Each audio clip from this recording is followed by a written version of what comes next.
पश्चिम बंगाल में चुनावी हलचल अब साफ तौर पर तेज हो गई है।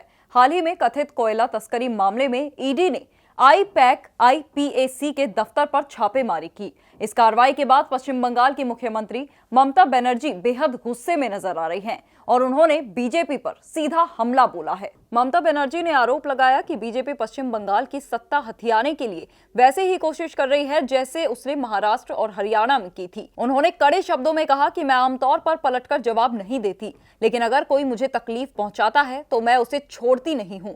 उन्होंने आगे कहा कि सर्वे यानी एसआईआर के नाम पर स्थानीय लोगों को निशाना बनाया जा रहा है और बुजुर्गों और गर्भवती महिलाओं तक को परेशान किया जा रहा है।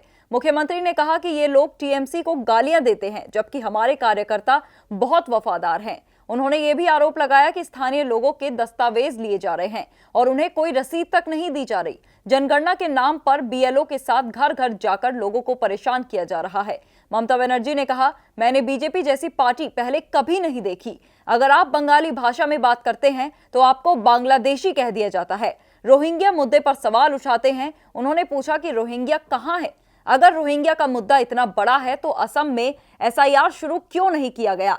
म्यांमार से आने वाले रोहिंग्या सबसे पहले मणिपुर, नागालैंड और असम से गुजरते हैं। ये सब सिर्फ इसीलिए किया जा रहा है ताकि बंगाल की सत्ता पर कब्जा किया जा सके। ममता बनर्जी ने गंभीर आरोप लगाते हुए कहा कि चुनाव आयोग यानी ईसीआई के जरिए वोटों की चोरी की जाती है। उन्होंने ये भी कहा कि टीएमसी सांसदों को बेरहमी से घसीटा गया और सभी केंद्रीय संस्थाओं पर कब्जा कर लिया गया है।